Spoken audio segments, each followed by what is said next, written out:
If your goal is to build your back, then you have to pick exercises that are doing that job. Sounds simple and logical, yet so many people waste their time on fancy exercises that do nothing or very little for their back development. Here are 5 exercises that are known to be a good back builders, but they are not the best if you are trying to maximize your back gains. This will come as a shocking surprise, but a dumbbell pullover is one of the worst exercises you can do. And I know, a lot of your favorite bodybuilders did this exercise, but they also spent way more time on pull downs and rows. First off, when your arm is in a high degree of shoulder flexion, your lats are losing leverage and your chest has to work a lot just to get your arm in a lower degree of flexion, just so your lat can do the work.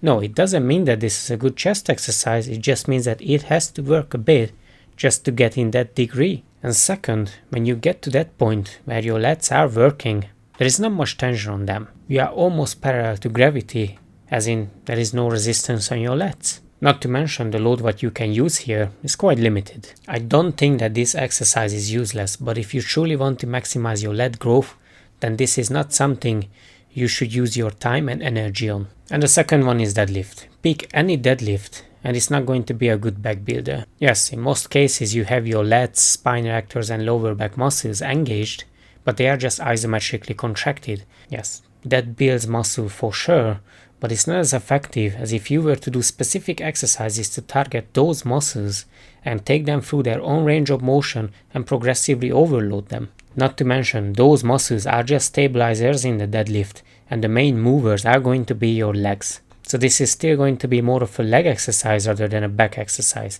So if you are doing it on your back day, there's a chance that you are making a mistake. And because of that, this is going to be one of the worst things you can do for your back development. And no, it doesn't mean that you can't do this exercise.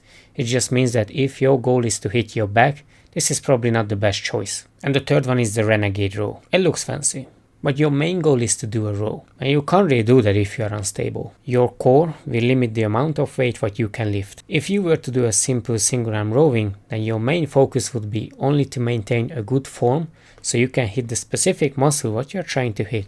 For example, if it is your lat, then you have to keep your elbow in, tuck next to your side and keep your shoulders down, and that's going to hit your lat. If you want to hit more of mid to upper back, then you have to keep your elbow in an angle away from your body. And this variation, because of stability alone, will be the renegade row.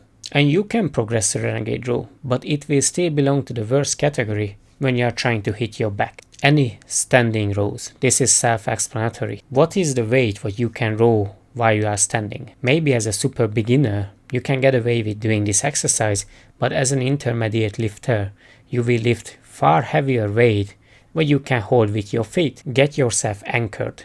Do the kneeling variation or use a bench, or even better, you can use the seated rowing machine, and from one of the worst exercise, this will become one of the best one for building your back. Remember, your goal is to hit and develop the muscles on your back and not to balance on your feet. And the last one will stir up some controversy, but it's the barbell bent over row. This exercise in fact is good if you don't have access to a bench or a seated rowing machine. Now why am I saying this? Because for most people it is going to be their lower back and spine erectors that gives up first, and they can't reach muscular failure for their lats or upper back muscles. But if you have a bench what you can lean against, then this will be one of the best way to perform this exercise. It is stable, other muscles are not going to interfere, and you will definitely train and stimulate the one what you are trying to hit. It doesn't mean that these exercises are useless, but if you want to use your time efficiently,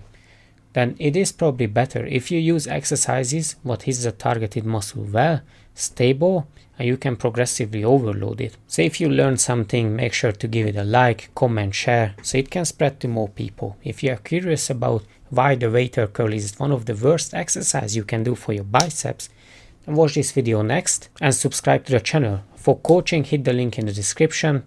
Talk to you soon.